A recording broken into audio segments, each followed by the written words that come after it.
Okay, well, we're back. It's started a topic a few weeks back, and the intention is to wrap it up today. We'll see how that works out. And I wasn't here last couple of weeks, and so Venerable Tubden Chodron had given a talk really on the same basic premise, about our talk's been, so what makes you a Buddhist? Which is, I think, really valuable discussion to have.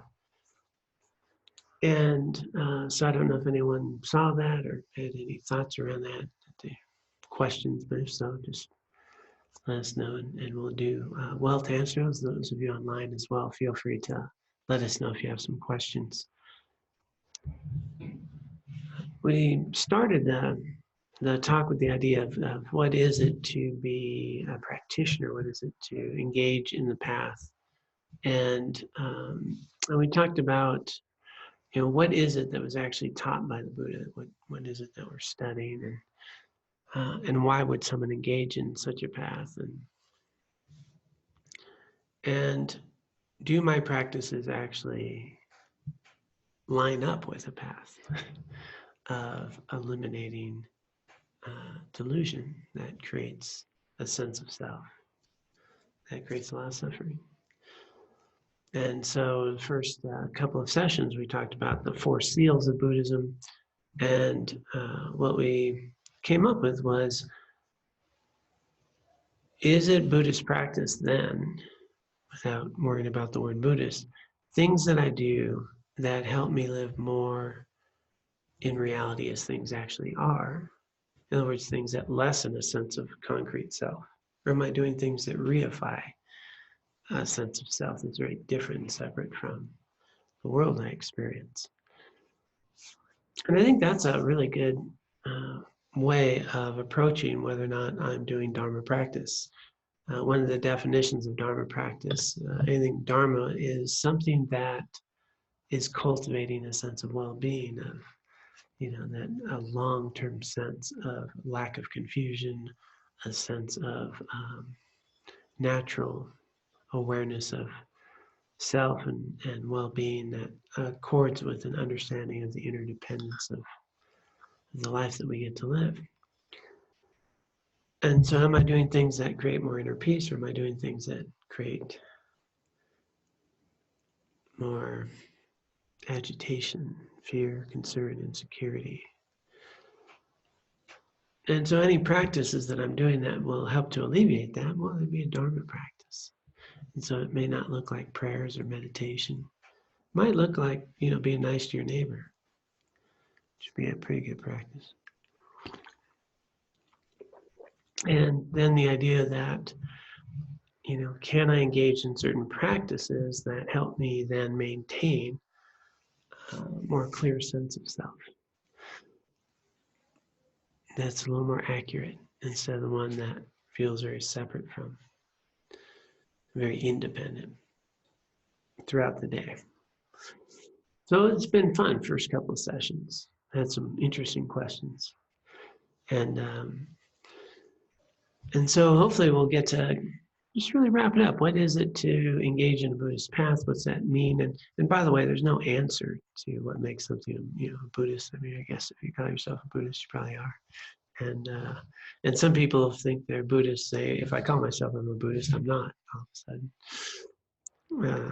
Because that's just a label. That's not who I am. And so we don't really have an answer to that. It's more of a discussion around, what am I doing with my life? And, are these particular these teachings, are they teachings that can help me improve the quality of my life? Is it something that can help me in a path of being more present and meaningful in this opportunity that we have each day that will never come again? And so what am I doing with that? And is this a path that would help me with that? Does it make sense to me? Because we're here for a limited time. It's pretty valuable to ask what I want to do with that limited time. And am I doing things that at the end of this life, I can die without regret. I can live a life that I felt was meaningful, purposeful, cultivate my highest potentials. Therein I think, was the sort of motivation for the talk. That, and a lot of times, I think I find that there's a significant difference between an interest in Buddhism, a hobby of Buddhism, and a practice of Buddhism. And sometimes they can get confused. And my Buddhist practice can be this thing I do over here, and I've done my practice, and then I go out into the world, um, and then I reify the world as it ought to be according to John, and how everybody should act, and what's fair and not fair, and who's an idiot and who's wonderful, and all that. And so for 16 hours a day, I'm living in samsara in a very confused way. And then I go do my Buddhist practice. I set up my altar and I make some offerings. And it's very nice. And then maybe I go on a retreat. Feels pretty good, you know. And then before I'm even home, I'm flipping people off in the car because they're in my way, cutting me off. You know, there's a guy just laughed because he shared that. He goes, "How do you make this stuff stick? You know, I do a 10-day retreat. I'm blissed out. I'm not even home. I'm flipping people off on the freeway." And so what happens then is sometimes I confuse certain rituals or certain things that I do with my Buddhist practice, which may not actually even be Buddhist because they might be something I'm prideful of, creating a stronger sense of self. And my practice of engaging with others in a way of recognizing our interdependence and the understanding that even how I perceive you has a lot to do with what I'm bringing to this moment, which might be a much stronger Buddhist practice than making offerings and telling everybody what a nice altar I have. And so there can be some confusion around that, going to doing things that actually create us a greater sense of pride, as opposed to doing things that help me see more clearly a sense of self that's interdependent, that is always arising in dependence upon the situation I'm in, what I'm bringing to the situation, the way I've lived my life previously, which has conditioned my mind and constructed certain habits and tendencies in the way I see people, and certain things I like and certain things I don't like, and try to put myself in the world and create that in a way that makes me feel pretty good most of the time. If you guys would just act right, I could be happy. Buck up. So that was the inspiration. I think we had some good discussions there. And I think today would be a real nice opportunity to just get to what are these fundamentals that really construct the path of awakening. You know, these fundamental teachings. And what is it then to take refuge in such a path? Which is, you know, a path gets us somewhere. Right? You go down a path, you go somewhere. And a lot of times as humans, we can, instead of going on a path, we can I kind of like that. This doesn't resonate with me. I like that teaching. I like that. And I might go a little bit here, and then I might go a little bit over here. And so I might read a lot of books and not put them into practice. And so I can wind up digging a lot of holes, like a foot deep. That's pretty interesting. That's pretty interesting.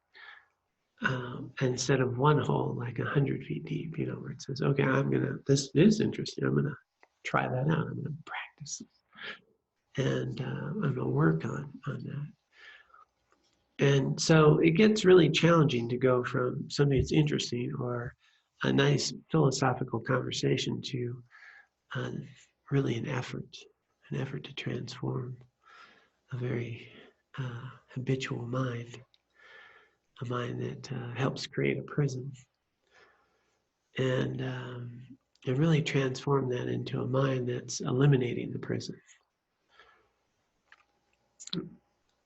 It takes some effort, and it takes effort that we'll only do if we have some real clear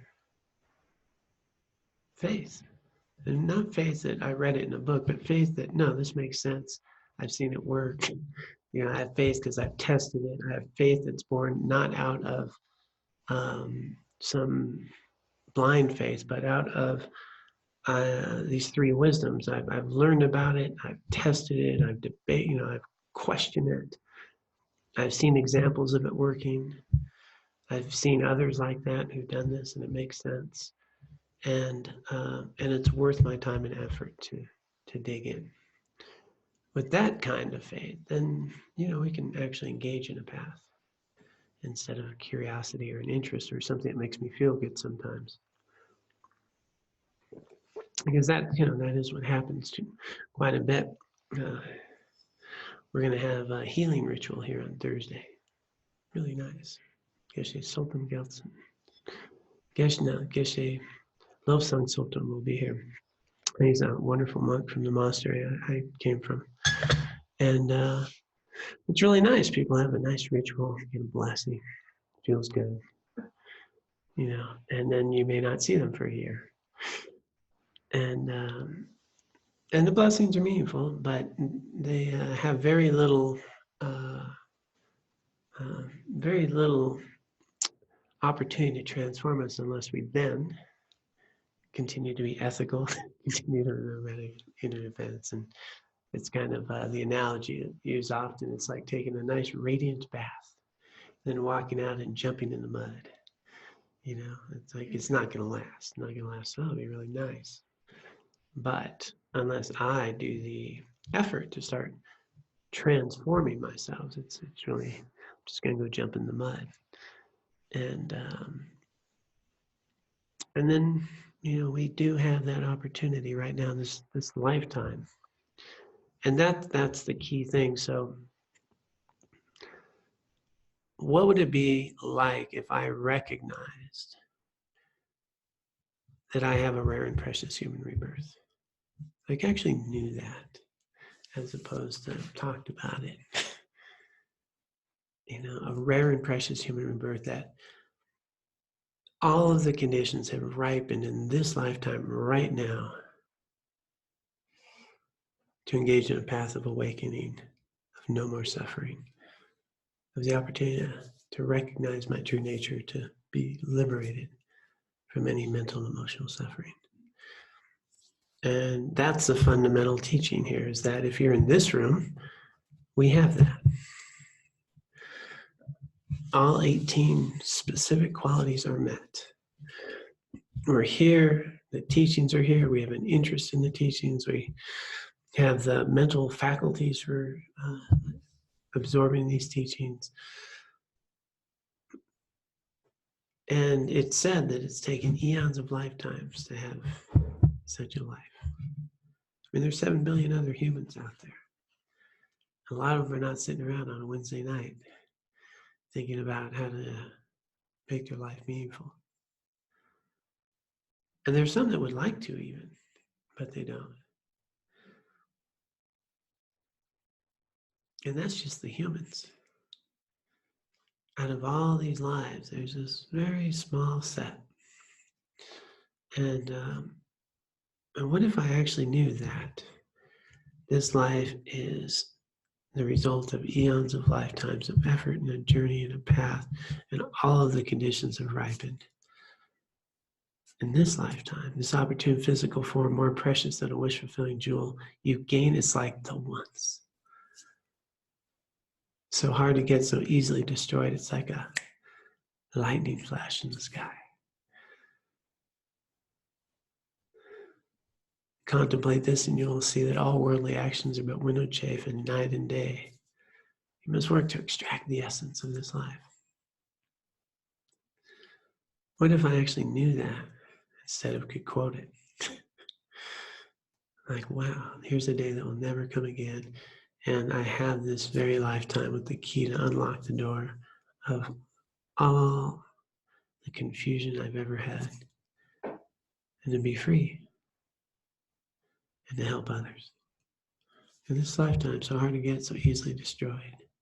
And I may not have it tomorrow. I might be motivated to engage in it. And so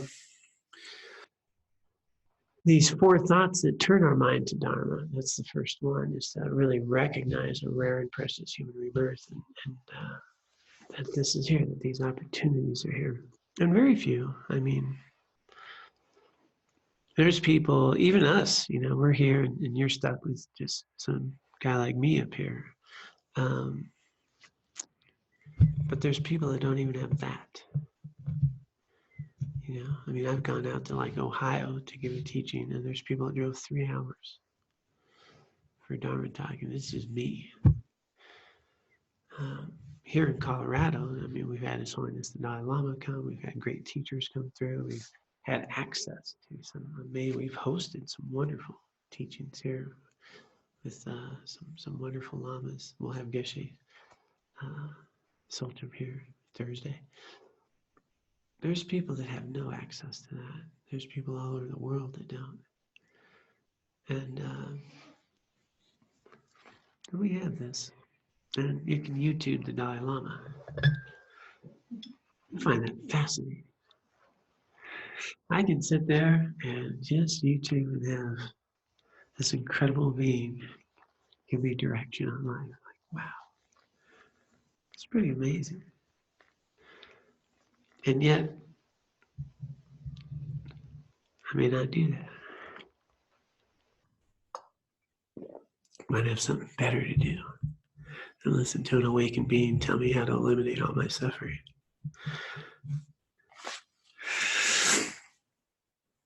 I might say something like, man, I'm too busy. I'm way too busy creating stress, worry, and fear to make time to eliminate it. Too busy building samsara to eliminate it. And that's just the human mind, it's nothing to be like, it's just, it I think illustrates the what we're up against sometimes. That, I can be too busy creating my prison. The analogy I have is that I'll do my Buddhist practice, waterful offerings, prostrations, meditate, cultivate the aspiration of helping all sentient beings. And 3 hours later, I can be caught up in the self-centered world of the universe, kind of wondering if I will get that banana split later or not. And in other words, I can spend a part of my time filing away the prison bars, and then I'll spend the rest of the day reinforcing the prison bars. And so I got a little bit here, and then I go out, and then I reify everything. I come here. And so that was really the inspiration, is thinking, this is our 3rd session on this. If we start recognizing that our Dharma practice can be something we do all day, we can stop building the prison, and we can really apply these antidotes into our daily activities, whatever it is, even doing entertainment, even going skiing, even taking a hike, that these things can be things that will help me find liberation. And sometimes doing these other things are not, depending on my mental attitude. And so is there a way to really blend them? And so that's the discussion I was really thinking about, was what are the things I can do in my life that help me really see more clearly the nature of self and the nature of my experience, and understand the various teachings of the Buddha, which are, ultimately go into these 3 broad categories. And I think these 3 broad categories are things that we can do all day long. One category is how to stop doing unwholesome activities, right? Stop doing things that are harmful to self and others. I think we could do that, all day long. That's a good practice. And that can be a Dharma practice if I understand that in doing so, I'm really coming from an understanding that it's not me just not doing harm. It's really that I am part of this interdependent experiencing. And by doing no harm to you, it's really creating a much better experience for everyone. And so now I've got some wisdom applied to it. And that these teachings on doing no harm can really allow me the opportunity to understand that harming is actually creating the seeds of suffering in my own mind. So when I get angry and I validate my anger, I create validated seeds of anger in my mind. And when I get jealous and I nurture that jealousy, I'm nurturing seeds of jealousy in my mind. Resentment, that's what I'm growing. So if I understand that, it's not just a matter of not doing harm, it's really not planting these seeds and nurturing these seeds that create a distorted sense of self and a lot of suffering. The second category is very simple. Do wholesome activities, right? Engage in wholesome activities. And so, and sustain those wholesome states of minds and activities. So I can engage at work or at play or on the highway by having, a more virtuous mind, letting people in the lane, trying to be helpful. And I can have that be a Dharma practice. Again, what's the mind I'm bringing to it? And the third one is wisdom, which is just learning more and more to understand the true nature of the experience that we're having. And so more and more understanding that the events of my life are always subjective. It's not a bad day or a good day or a wonderful event or a not so wonderful event. It's an event.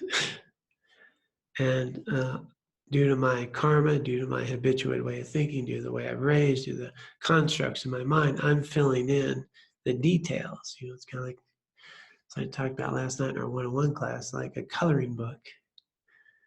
We're filling in the details. But it doesn't look like that because it really looks like that person's annoying. Right? I forget annoyance here, it's not there. And I'm filling in. So based on my attitudes, thoughts, and habits, this person acts in a way I get annoyed, but I don't think they're annoying. As opposed to understanding that I'm experiencing some annoying feelings based on my attitude and what somebody's sharing. And so this wisdom to start to recognize these transient mental and emotional states and understand that they are transient mental and emotional states, but they're not who I am. And you are not the way I'm perceiving you. Right? You're not the label I'm sticking on your forehead. That's just how I'm perceiving you in this moment. I might perceive you very differently in another moment. Might not be so annoying the next day. Might be kind of annoying now. Might be pretty funny, kind of fun to be around. Might be a good friend, and then maybe not such a good friend.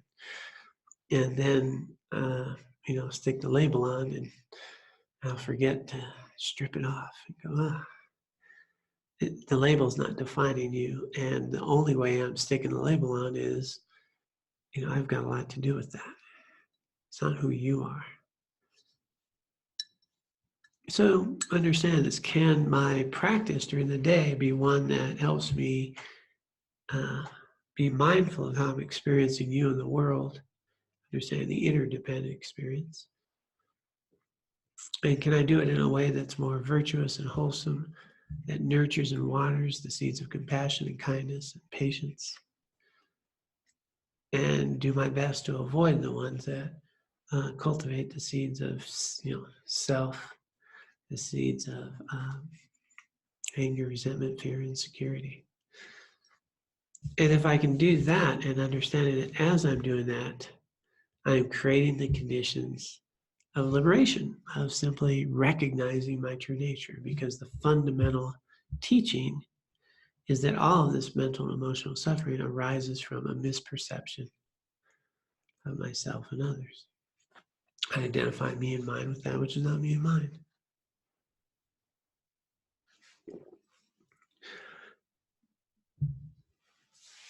And so I think we could do that a lot. And we don't need to separate, like in the practice. I keep pointing over here because we had this beautiful altar. And it was fun setting up the water bowls this morning.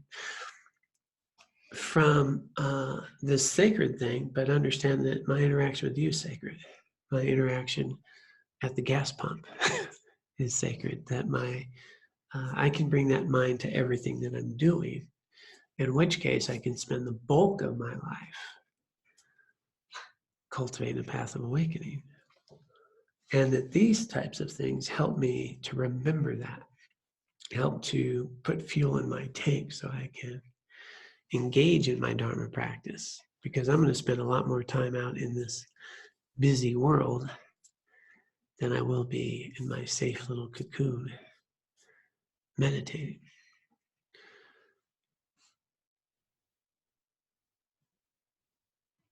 So this journey of becoming a Buddhist practitioner, then I think is one that says, I'm going to do my best each day to put into practice these teachings on how to not suffer, which is basically what the Buddha taught, how to not suffer. And to start to recognize more accurately myself and the world I live in. And to create these conditions through wholesome activities. That's the fertilizer from which I can gain such wisdom.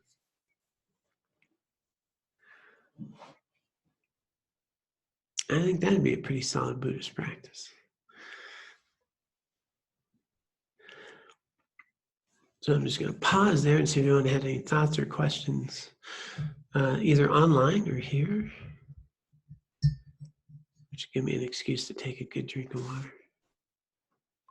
I feel silly asking this question, but on the topic of reincarnation, so like I have fear about being born again into a world that's super scary.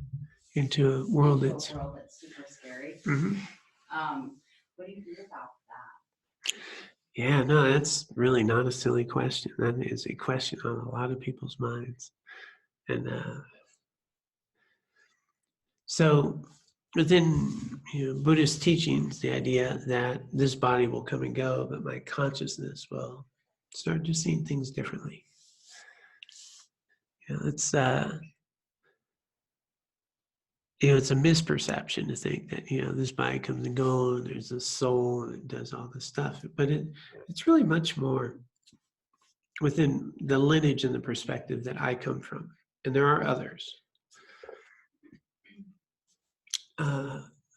But most of them, the majority, have the idea that my consciousness, my awareness, it's like a stream. I'm aware of this moment. Actually, as I'm aware of this moment, it's already gone. What I'm aware of is already gone, but it's built on the previous moment, and so I'm aware, and I'm aware of a human body. I'm aware of sitting here. I'm aware of this experience, and then at some point, this body will die. But the awareness continues to be aware, and it just starts becoming aware and seeing itself and the world a little differently. And then at some point, it might start seeing itself maybe another human form, a little baby crawling around, or whatever, And so it's not like, and that's why we don't remember, right? Previous. It's just, I just start seeing differently, and that's propelled by just karmic imprint. So how I start habitualizing and doing things now, well, those habits and tendencies will perpetuate themselves. And if you get that way, I think it sort of demystifies a lot of things. For example, Things that I create habits around now in this lifetime, well, I tend to do them now, right? Habitual ways of looking and labeling people, I tend to do that now. Habits and tendencies that I really water and get into, well, that'll continue. And so for me, I think that's with that fundamental understanding, then we can approach it with what's there to be afraid of, right? If I am cultivating habits based around kindness and generosity and compassion, well, those are the types of things that will propel me into my next experience. And there are some teachings that will scare the hell out of you in the law of rhythm stuff. 16 hells or something, all these 8 hot hills and all this, not fun. And we used to study those, and there were some people that would come. I mean, there's one lady, she would just be like freaked out that she's going to die and it's all going to be horrible. And I really like Tenzin Priyadarshi, Venerable Tenzin. He always says, there's a lot of things to get stressed and worried about in this world. Dharma should not be one of them. Buddhist teaching should not be anything to stress over. It's actually an empowering thing that says, wow, I get to, in this very lifetime, create my future, like right now today. And so with all that in mind, I got to spend a great deal of time with a really amazing teacher. And he shared with me, it was really quite wonderful. He shared with me that all of his lamas, all of the people that he's trained with, all the ones that he's really questioned on, like death, and what happens time of death. They fundamentally told him that if you die with a mind of compassion and kindness, it's going to be nearly impossible to have a terrible rebirth. So hopefully that'll alleviate some of that.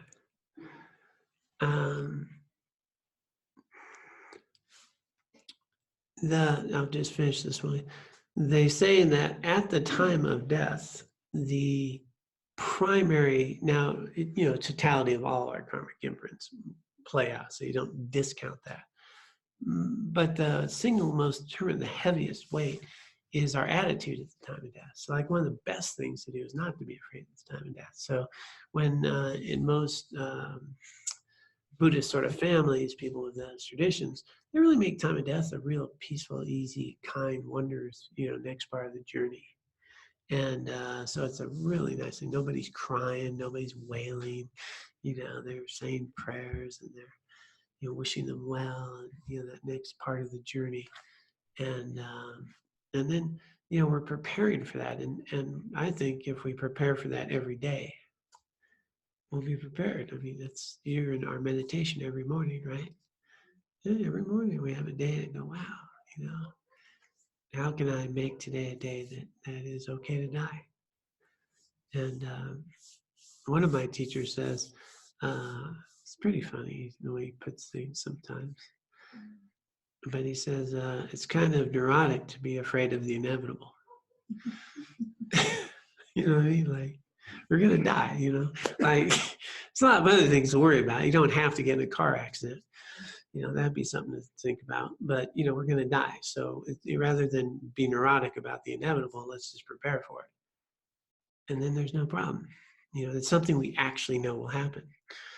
And that's so empowering. Like, wow, I know I'm going to die. So, and I don't know if it's today. So, man, let me make sure that I'm living today and make today a good day to die. That's something I can do. Just like I can try to do my best to not get in a car accident. Put my seatbelt on, try to be alert. And so, so with that, I think it's really the process of getting more comfortable with death, just understanding that the body will come and go. And what will continue are the habits and tendencies I'm watering. So just keep doing that. And the context for that, which I think we talked about a couple of sessions, there's maybe it's not our Tuesday. There's a context that we miss a lot. And here's the context of our lives. We will micromanage our mind and go, see how angry and how selfish I am? And what we don't recognize is everything that got us into a rare and precious life, that got us to a Buddhist teaching, that got us to desiring to be out of path. And that is just overwhelmingly much more than I got angry or frustrated or selfish for a minute. That all of that gets lost. When I start thinking I can be better than I am, I don't realize how wonderful I already have become. And that's the context we miss. If you're sitting in this room, there is a huge, enormous amount of good karma and habits and tendencies that are just overwhelming our moments of being an idiot. And yet I'll grab onto those and I'll go, see, I'm not that good. When in fact, the majority of my life, I've been aspiring to be a better person. And that's the weight that's carrying you right now. So hopefully that's helpful. What's up, boss? I was thinking that if when you die, your major or last thoughts are about compassion and kindness. When you go to the next life, that's what you'll find. That's what you've been working on over time. And then when you die, those thoughts, those feelings to be benefit. When you get to your next life, you'll find what you were thinking about, or what your consciousness was moving toward. Does that make sense? Sure. Good. Thanks for clarifying that. Yes. Do any of the teachings say that when you're reborn, you might be reborn on another planet? Yeah, so in Buddhist cosmology, it's not just about Earth or this planet. You have realms of existence, all very different. So, yeah, could be anywhere. Yeah. Yeah, not limited.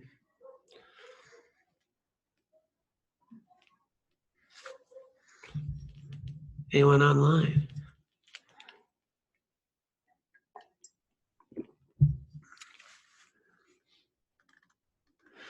So it's a good topic to segue into because I was going to think about this idea of reincarnation. So in the Four Noble Truths, which is the foundation of Buddhism, that's not really coming up so much, right? And the Buddha did talk about that. But, some Buddhists will say, well, I get this Buddhist thing, but I don't get that reincarnation thing, right? So I don't believe in reincarnation. But I'm a Buddhist, and there's a whole movement around a certain form of American Buddhism that embraces that. I think it's, so can you be a Buddhist not believing in reincarnation or so forth, And again, we're not here to say who is and who is not something. And, but me personally, this is just John speaking, so take it with a grain of salt. My thought would be, one of the foundational principles of being engaged in this path is a curious mind that's discerning.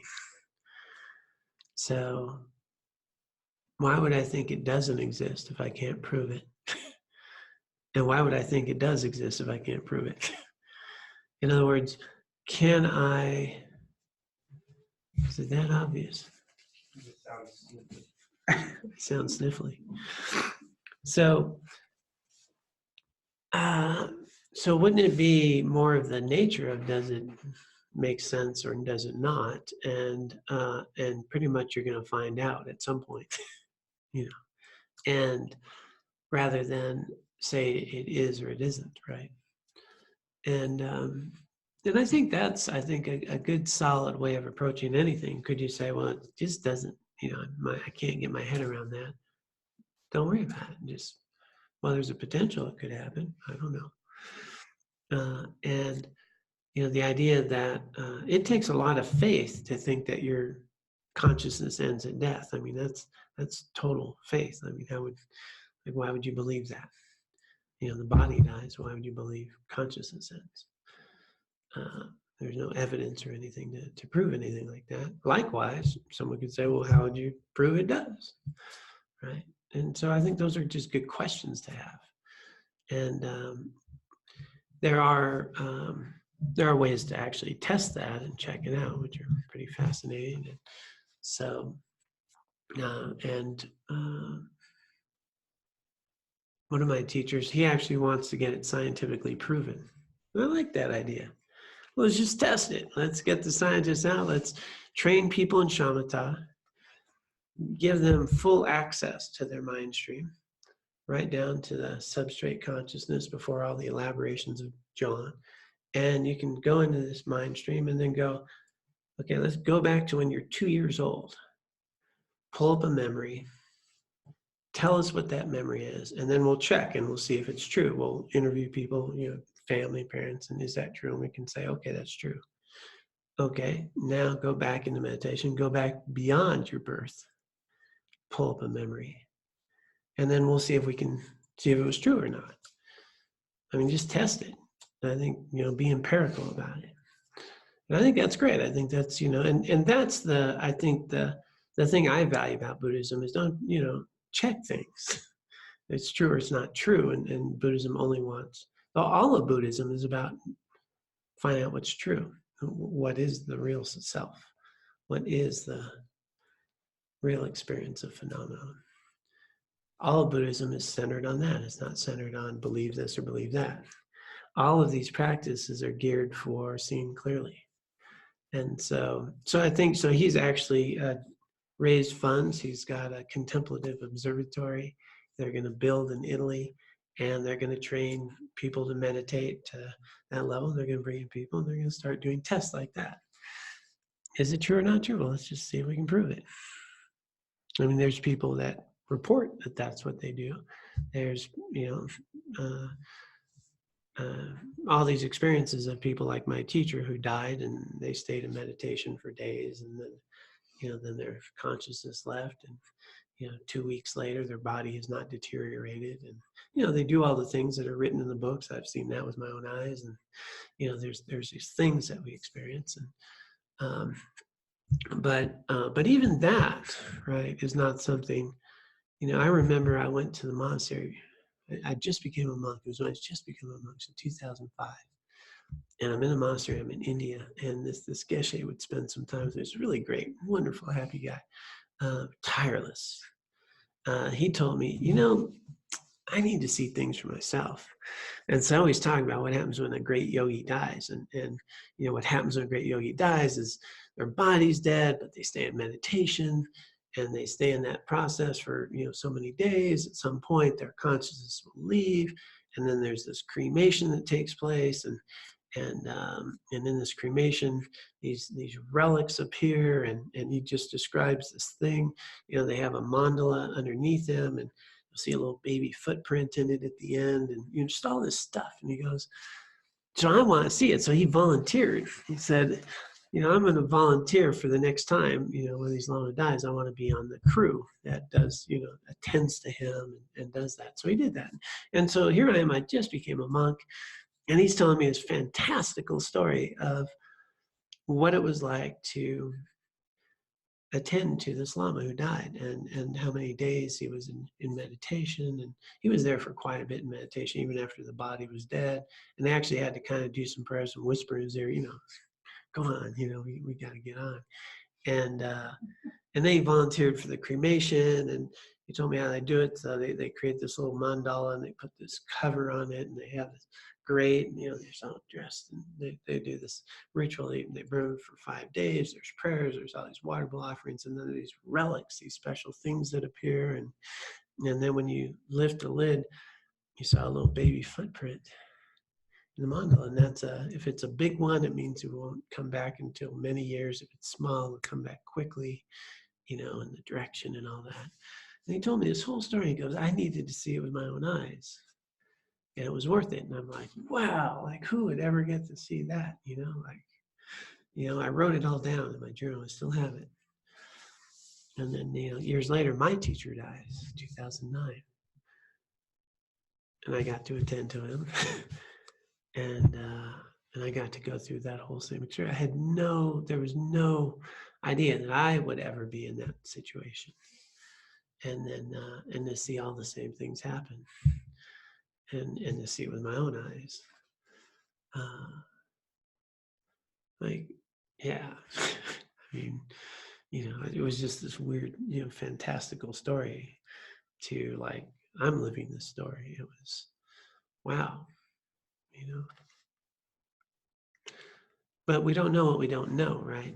And so I think it's good to keep an open but discerning mind, right, to things, and I think that's a good, clear Buddhist practice, to keep an open and discerning mind. Discerning is important. We don't believe things just because someone says them. It's like this monk, he's going to check. But we can have example. We don't have to have that miraculous thing. What we can look at, are there people we know who embody these practices that have more well-being, more peace, more ease? Are there people that we know that embody these practices, are good examples of something like that? Can we see that that's worked for other people? And do these practices make me more centered, focused? And does it allow me to see things more accurately? And is it actually true that I'm bringing a lot to our experience? If I change my attitude, do I change my experience of it? If I think of you as a friend versus just the annoying thing that pops up, does that change my experience? And then we start testing it for ourselves. We apply it, and then it's either true or it's not. It's either helpful or it's not. But it takes a little time to do. But I think that's one of the real incredible pieces of Buddhism for me, is it's really not interested in dogma. It's very much interested in what's true or not.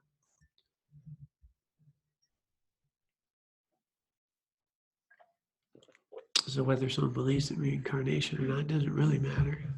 I think what's helpful is to explore the idea one way or another.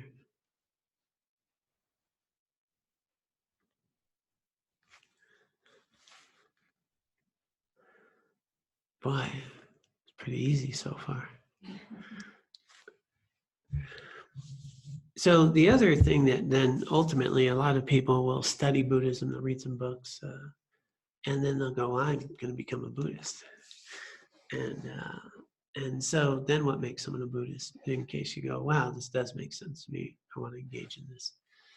And that's really where I started this teaching some weeks back, And so some people do what's called a refuge ceremony. So I take refuge. That's sort of the formal declaration. I go through a ritual. I take certain vows, and will often receive from a teacher a Buddhist name. And so it's this sort of formal entry that says, I'm now going to take refuge in this path. And refuge means safe direction, that this path makes sense to me. I'm going to rely upon this path. This is what's going to help me weather my storms. It's a refuge. It's a safe direction. It's something I can rely upon.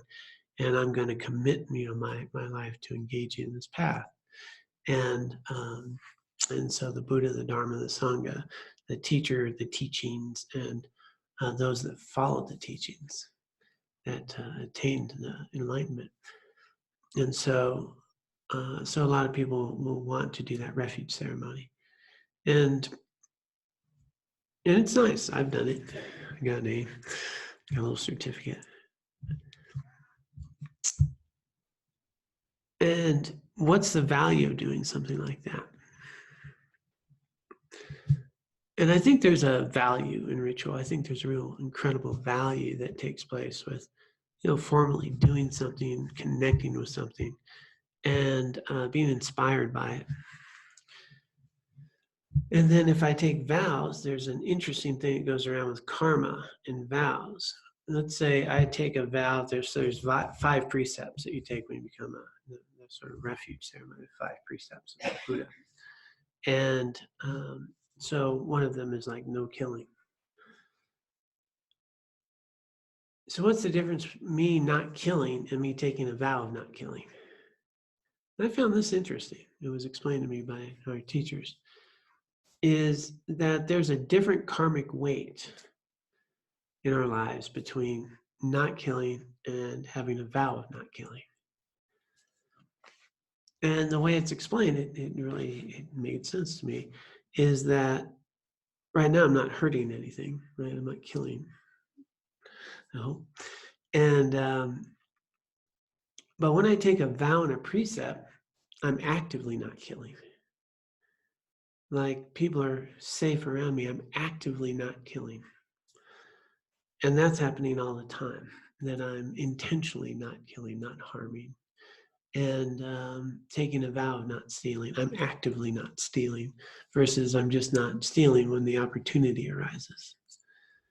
And so these precepts are vows, they're not to be hammered by, they're liberators, and they're reminders of consciously engaging in these activities or not engaging in these activities in ways that are meaningful. And it's actively doing that. And so there's a greater karmic potential that happens as a result of actively not doing that. So that's pretty interesting. I'm actively not killing anybody right now. It's pretty good. And that if I review those from time to time, I'm reminding myself consciously of that. And then when I'm engaging with others, I know what those precepts are. And precepts are just guidelines of how to help yourself.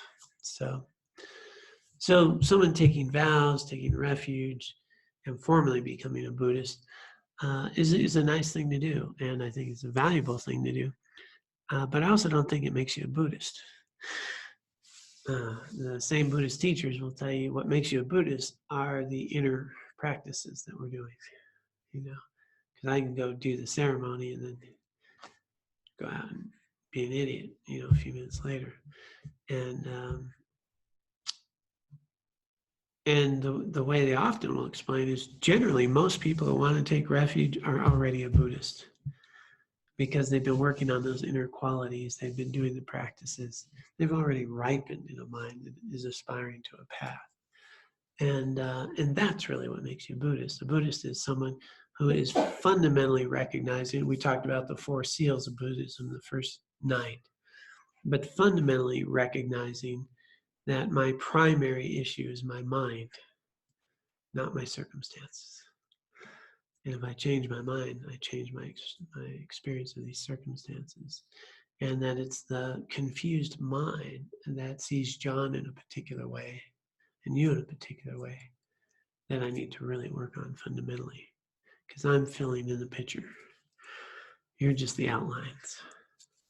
But I'm giving you the detail. So if we start to recognize that, I think that's a pretty solid indication of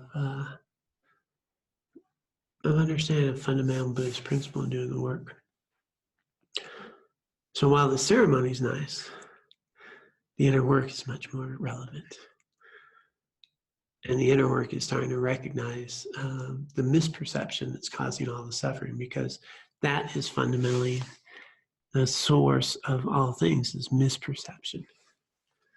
And all of Buddhism is about is seeing clearly. And so it's an inside job. One of the books that my teacher wrote, Geshe Gelsen, that's how he defined Buddhism, an insider. An insider. And most of us, we tend to work on the outside. Make our world nice so I can enjoy it and avoid things out there so I can not be experiencing any discomfort. But if I work with this, I change all of that. So that should be really nice for when we die. Because I've watered the seeds of my consciousness in a real nice way. Watered the flowers of love and kindness. One other interesting thing I'll just say about, I find interesting, who knows what you'll think about it. for me, karma just makes sense, you know, it just does. It just, like, how do you explain two, you know, twins that come in the world and one's musical and one's not, you know? We look at genetics, we look at all these things, and we can have people raised in the same, you know, family, just totally different attributes or qualities or interests. Some kids come in this world, they're just naturally kind. Some are coming with other issues. And you know, for me, that just speaks volumes. And you know, and we've all, I think, at some point may have experienced a kid that was just phenomenally different. You know, and I've done that. I've experienced this one girl. Um, yes, little kid in kindergarten. She started a campaign to not kill the snails. Right? Didn't want to harm anything. You know, no one taught her this stuff. She, you know, didn't want to see any harm. Kids were killing snails. She had a whole campaign, "Don't kill the snails" campaign, and she just had this bright mind. And I went to visit her once when she was like 10, and it was at this Buddhist center, and the whole bookshelf of like kids books, you know, all these Buddhist kids books, and she was doing some book. I said, "Oh, you know, you're gonna look at those." She goes, "I've read them all." Like, she read them all. And even when we went out to dinner, she was sneaking a book under the dinner table, you know, at the restaurant, you know, could not be. And her mom's like, you know, you talk to her, she's got the book. And, you know, she's this young, brilliant mind. So what explains something like that? What explains why certain habits and tendencies are so strong when people come into this world, and people of very similar genes can have very different habits and tendencies, and what's explaining that? And for me, it just makes a lot of sense that what I've been brought into this world is those habits and tendencies are manifesting in those ways. And one person in a family very different than the others. So it just makes a lot of sense to me. And then, yeah, I've had some other things that I've seen in my actual life that seems to explain that. There's the reincarnation of my teacher. He's a little boy. He lives in India, and I haven't met him yet. So I'm interested to see what that's like. Yeah, like, what's that about? Like, I don't know that that's him or not. I don't know. I'm keeping an open mind. But I saw the video of them testing him, identifying him, you know, and they set out these things that were the previous person. So my teacher's belongings, and they'll have like similar things. They'll pick out the ones that are his, that were his in the other life, things like that. And you know, I saw that on the video. I saw the whole project, videotaped the whole journey and all the different candidates that they were looking at, and the ones that they thought could be him, and they zeroed in on this one. And there's this little guy, and hopefully I'll get to see him, you know, maybe next year, and see what that's like. You know, keep an open mind about that. But you know, I don't know.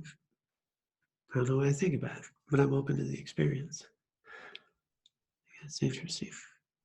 It is fascinating to see these young lamas who are identified as reincarnated. They're like 3 years old, and they can just sit like this and have attention. And so, I mean, they are quite remarkable. No one has a question, I'm going to tell another story. If you got, yes? Tenzin Palma talks about when her teacher died and that he was reincarnated. He was about 3 years old, and she was going to go see him, and she was worried that he might not recognize her or something like that. Yeah. And when she saw him, he just said, "My nun, my nun." You know? Yeah. Yeah, so hopefully you heard that online. Just the story of Tenzin Palma went to see her teacher's reincarnation at 3 years old, and he just shouted out, "My nun, my nun." Yeah, there's a guy who actually lives in Crawford, who knew Dzong Rinpoche. Dzong Rinpoche is this great master. He was my teacher's teacher. Pretty wrathful guy, kind of hardcore. And I won't tell the story exactly right, but you'll get the gist.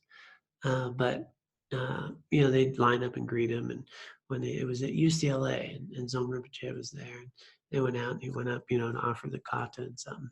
For whatever reason, Dzong Rinpoche, who was not a playful guy in general, like grabbed his ears, pulled him to his head, and did this whole thing and pushed him away and just started laughing.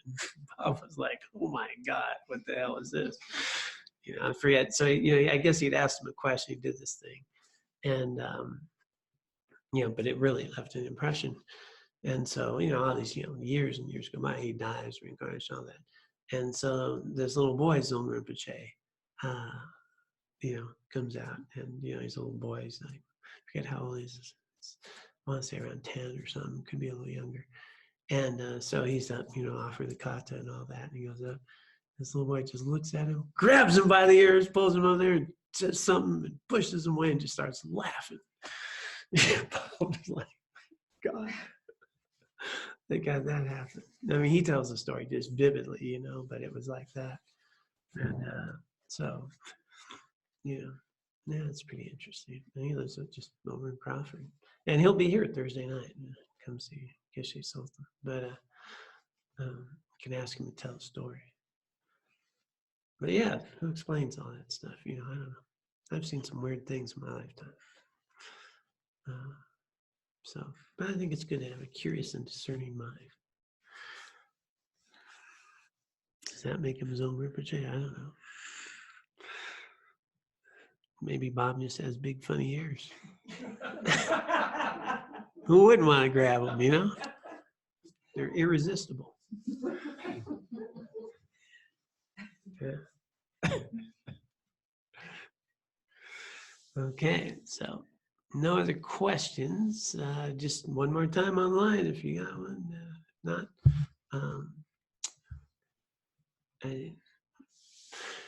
We're going to begin a new teaching next week, and I think what I would really like to do is engage in the 6 perfections, the Mahayana path.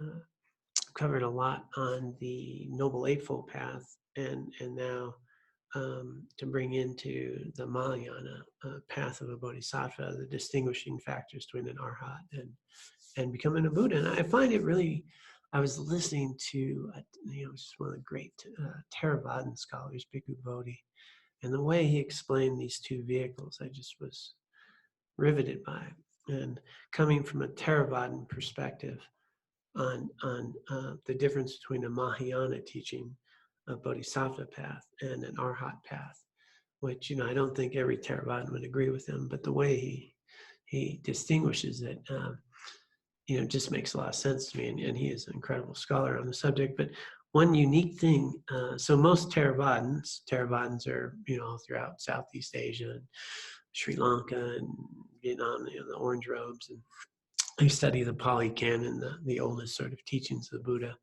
and their path is to become an Arhat. An Arhat is someone who's liberated from samsara, right? You're liberated, you find nirvana. Or they'd say nirvana because they do Pali.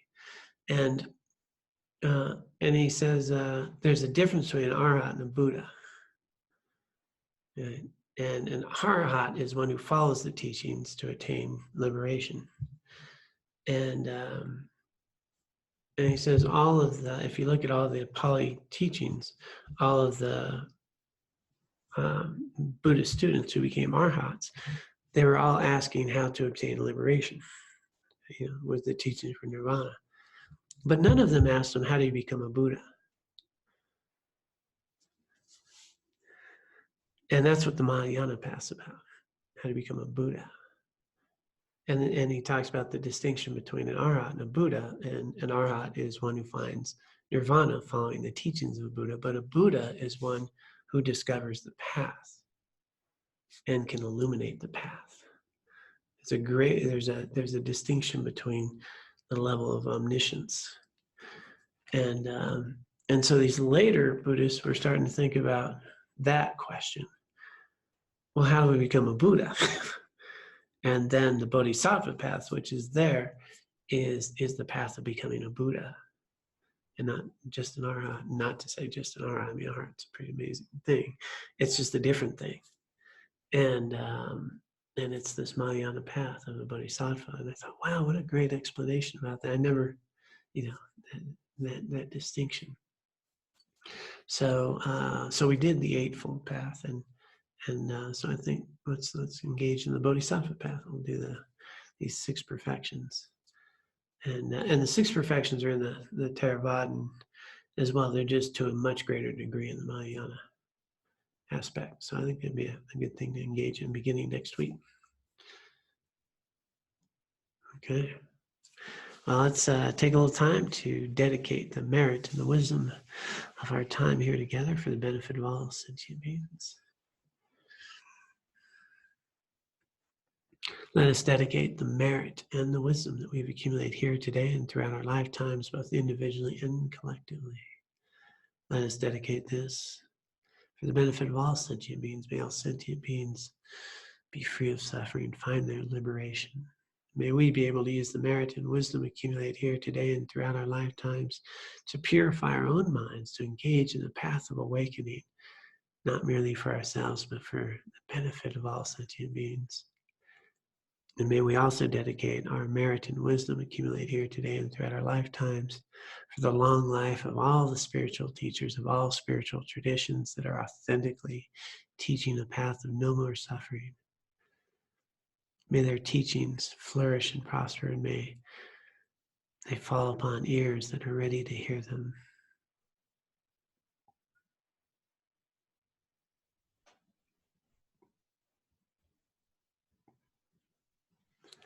All right. Well, thank you all so much for coming out on Wednesday night, and thank you for joining us online. And just a reminder.